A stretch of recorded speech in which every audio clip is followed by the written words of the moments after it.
Hello everyone, आज हम पढ़ेंगे मसल के बारे में। ठीक है, नर्व हमारा कंप्लीट हो चुका है लास्ट वीडियो में। अभी हम मसल स्टार्ट करने जा रहे हैं। जैसे हमने पढ़ा था एंडोन्यूरियम, एपिन्यूरियम, पेरिन्यूरियम, नर्व के कवरिंग्स के बारे में, ऐसी मसल्स में होती है। अब यहाँ पे ध्यान से देखो, अगर मैं बोलूँ कि ये एक मायोफिब्रिल है, दैट मीन्स एक मसल का सार्कोमियर जिसमें खूब सारे प्रोटीन्स होंगे, एक मसल फाइबर है। इस मसल फाइबर्स के अलोंग भी कनेक्टिव टिश्यू की लेयरिंग होती है, उसको हम बोलते हैं एंडोमाइजियम। ओके, देन ऐसे खूब सारे मसल फाइबर्स एक साथ आते हैं जो बनाते हैं फैसिकल, और उस फैसिकल को भी कवर करने के लिए कवरिंग होती है, उसको हम बोलेंगे पेरीमाइजियम। ठीक है, उसको कवर करने के लिए होती है पेरीमाइजियम। देन जब ऐसे खूब सारे फैसिकल्स एक साथ आके मसल पूरी बनाते हैं और उस पे जो कवरिंग होती है उसको हम बोलते हैं एपीमाइजियम। सो 3 लेयर्स हो गए, कौन कौन से? Endomysium, perimysium and epimysium. E followed by P followed by EP. याद रखने आसान है, बिल्कुल राइट। अब इन सब के बारे में क्यों जानना है? अब याद रखो, जब भी हम मसल के बारे में डिस्कस करेंगे, pre load, after load, right, isometric and isotonic contractions, तब हमें ये सवाल आता है कि अगर मतलब ये होता कैसे है, right? So that is going to happen with the two important things, that is parallel elastic fibres and or we can say parallel elastic component and series elastic component. ठीक है, so suppose करो ये मेरी muscle है यहाँ पे, right, actin myosin fibres है। कुछ फाइबर्स इसके पैरेलली होंगे जो इलास्टिसिटी देंगे इनको, राइट। सपोज करो मैं पैरेलल की बात करूं तो कुछ ऐसे ज्वाइन होंगे, राइट, और अगर सीरीज की बात करूं तो कुछ ऐसे ज्वाइन होंगे, राइट। सो जो ए वाले हैं वो है आपके पैरेलल इलास्टिक फाइबर्स और ये जो बी वाले हैं ये है आपके सीरीज इलास्टिक फाइबर्स।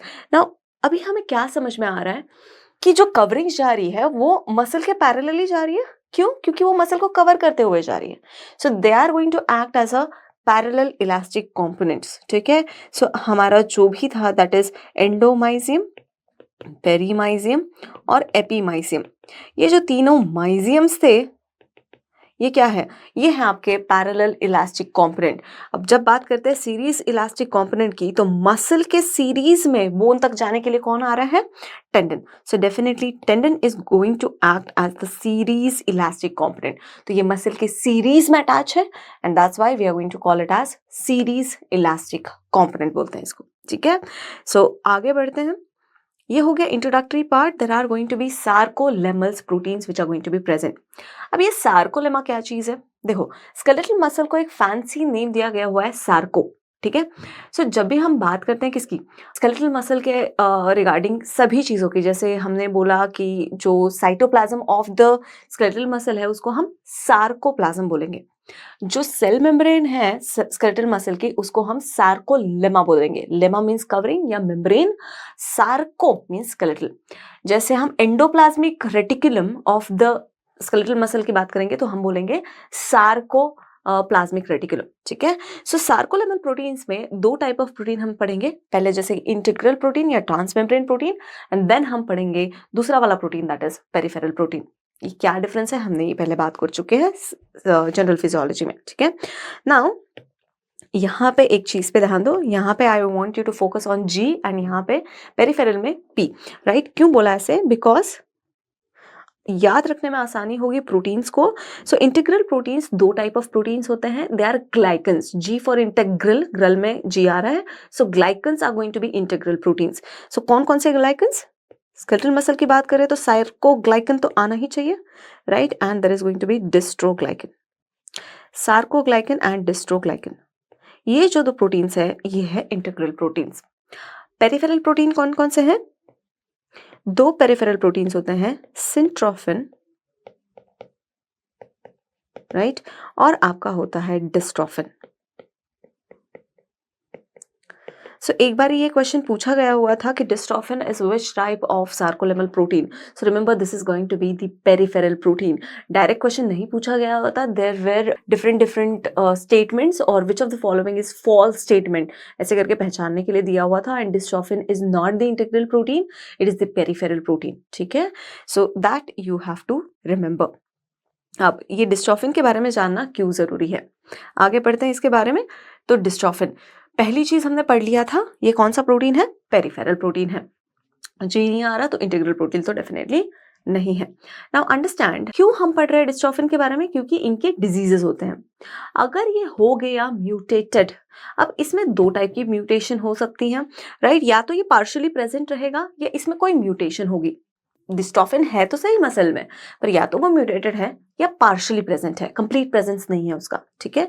तो उस टाइम पे जो डिजीज होता है उसको हम बोलते हैं बेकर्स मस्कुलर डिस्ट्रॉफी।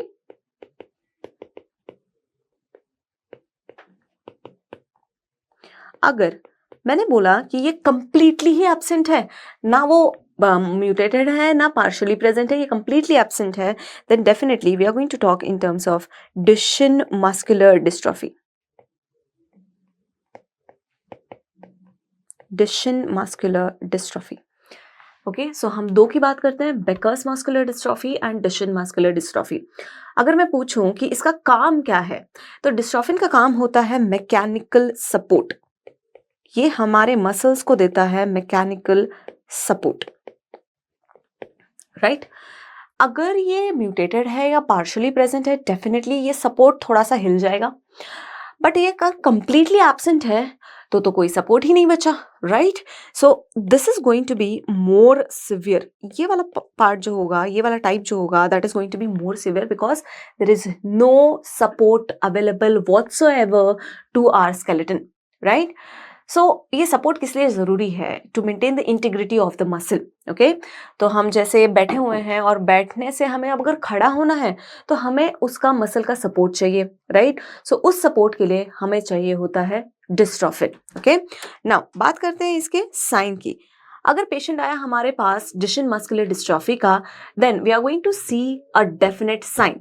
तो स्पेशली हमारे पास बच्चे आएंगे, राइट? सो बच्चों में हमें क्या देखने मिलेगा? एक छोटा सा बच्चा आया हुआ है, so when I am going to ask him कि बैठ के खड़े हो जाओ, सो उसके मसल्स को, उसके स्केलेटन को कोई भी सपोर्ट नहीं मिल रहा है, राइट? अगर कोई सपोर्ट नहीं है तो बच्चा क्या करेगा कि आजू बाजू में अगर कोई चीज है तो उसका सपोर्ट लेगा, या कोई चीज नहीं है तो वो अपने ही स्केलेटन का, दैट मीन्स बोन्स का सपोर्ट लेके उठने की कोशिश करेगा, राइट? और इसी तरीके के साइन को बोलते हैं गोवर साइन। इसी साइन को बोलते हैं Gowers sign. Okay, and this is going to be seen when the dystrophin is completely absent. So आप देख सकते हो यहाँ पे ये बच्चा बेचारा अपने ही ऊपर, it looks as if he is climbing on himself. कभी कभी आपको एक बड़ा सा क्वेश्चन दिया जाएगा और कुछ ऐसा लाइन बीच में डाल दिया जाएगा कि as if, it looks as if the child is climbing on himself. अपने आप का सपोर्ट लेके वो उठने की कोशिश कर रहा है, अपना खुद का सपोर्ट लेने की कोशिश कर रहा है, ऐसा लग रहा है कि वो अपने आप के ऊपर ही क्लाइंब कर रहा है, right? That is going to be the Gower sign which is seen in the Duchenne muscular dystrophy. Okay? एक और क्वेश्चन आता है कि ये जो डिस्ट्रोफिन प्रोटीन है ये किन किन प्रोटीन्स को बाइंड करता है? तो रिमेंबर, जो आपके सार्कोलेमल प्रोटीन्स होते हैं ये इसको बाइंड करेगा। किस साइटोस्केलेटन के साथ बाइंड करेगा? तो याद रखना, ये हमने पढ़ा हुआ था, एक्टिन स्केलेटन है। हमने दो टाइप ऑफ एक्टिन पढ़े थे, F actin and G actin, filamentous actin and globular actin. ये कैसा है? ये फिलामेंट की तरह है, right? So this is nothing but the F actin. ये क्वेश्चन ऑलरेडी आ चुका है, that the dystrophin connects the sarcolemmal protein to which cytoskeleton.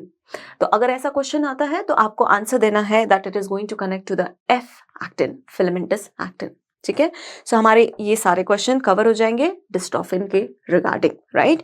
So this is going to provide the structural integrity and support. आगे बढ़ते हैं एक most important protein की तरफ, दैट इज टाइटिन। नाउ जैसा नाम इसका इतना सा है, उससे ही बड़ा, उतना ही बड़ा उसका काम है, right? So this is the largest protein available in the human, और अभी तक जो डिस्कवर किए हुए हैं प्रोटीन्स उसमें से ये लार्जेस्ट है, largest protein in human body. So largest protein in the humans is titin protein. इसका काम क्या है, राइट? इसका फंक्शन होता है, पहले फंक्शन लिख लेते हैं। इसका फंक्शन होता है to provide, I am writing it downwards, so if I write it as function, इसका फंक्शन होता है to provide the elasticity. Muscle को ये इलास्टिसिटी प्रोवाइड करता है। अगर मसल को कोई चीज इलास्टिसिटी प्रोवाइड कर रही है तो can I call it as a muscle spring? Yes, so this will be also called as muscle spring, ये मसल की स्प्रिंग की तरह एक्ट करता है and that's how it is going to give it the elasticity. अगर titin वहां पे नहीं हुआ तो क्या मसल को इलास्टिसिटी मिल पाएगी? नहीं। So the muscle spring is not active या it is having the mutation, definitely at this point the muscle won't be able to stretch properly and contract properly. Okay, so there are going to be problems that are going to occur, specially जब हम heart में बात करते हैं title की, तो यहाँ पे दो टाइप ऑफ हमें डिजीजेस देखने मिलेंगे। And what are those two type of diseases? First thing, dilated cardiomyopathies या हाइपरट्रॉफिक कार्डियोमायोपैथी।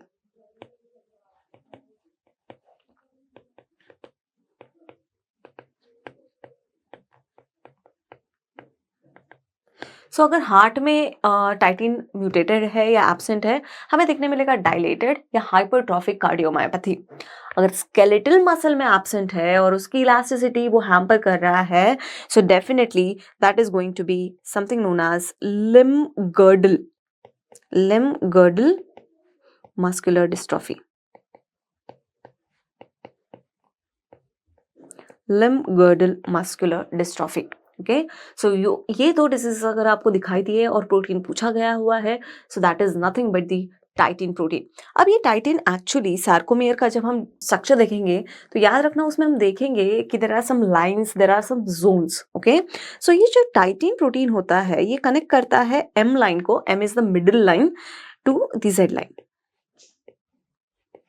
जब आपको स्टेटमेंट्स पूछे जाते हैं INI-CET में, तो they are going to be the questions on the titin dystrophins, right.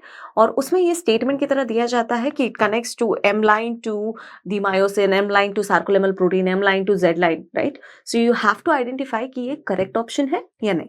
So ये कनेक्ट करता है M line to Z line, right. और limb girdle muscular dystrophy is going to occur due to title.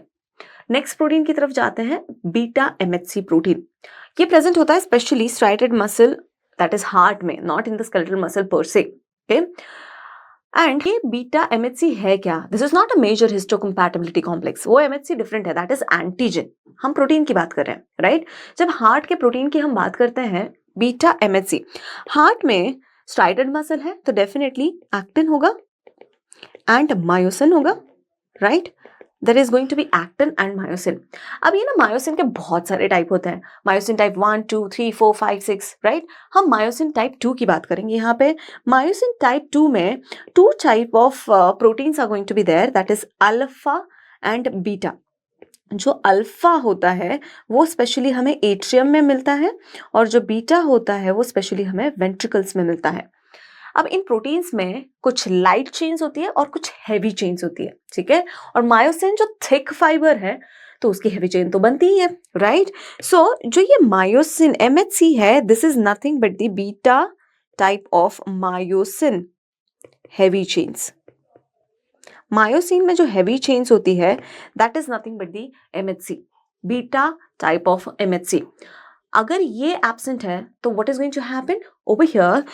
अगर इसका हो गया mutation, genetic mutation, so what is going to happen? There is going to be familial hypertrophic cardiomyopathy, right. सो अगर hypertrophic cardiomyopathy है तो वो दो चीजों की वजह से हो सकती है, राइट। पहले आपको पहचानना पड़ेगा कि फैमिली में ये जीन्स अवेलेबल है या नहीं है, राइट, या सिर्फ बच्चे में ये हो रहा है। ओके, सो अगर पूछा गया है सवाल फैमिलियल हाइपरट्रॉफिक कार्डियोमायोपैथी पे, तो that is going to be the beta MHC protein only, that is going to be found in the heart. Okay, so patient में इसकी प्रॉब्लम हो सकती है, that is beta MHC protein. अब हम कुछ और प्रोटीन की बात करते हैं। There is a protein which is known as nebulin. ये वाला प्रोटीन हम स्केलेटल मसल में मिलता है हमें, राइट, नेबुलिन प्रोटीन। एक और प्रोटीन होता है, इसकी म्यूटेशन हो सकती है, या साथ साथ एक और प्रोटीन होता है which is known as alpha actinin. दोनों ही स्केलेटल मसल में पाए जाते हैं और अगर इनमें अगर म्यूटेशन हो गई, इन दोनों में से किसी में भी म्यूटेशन हो गई, तो there is a disease which is known as nemaline myopathy, nemaline myopathy, that is going to occur over there, ठीक है। सो अगर नीमलाइन मायोपैथी है तो that means either nebulin the most common or more common than the alpha actinin is mutation is going to be in the nebulin or then alpha. Agar nebulin option mein nahi hai, then go with the alpha actinin. So these are the proteins which are going to be there in the muscles and they can get mutated and they are going to show the diseases. Okay, so इस video के लिए इतना ही, मिलते हैं next video में.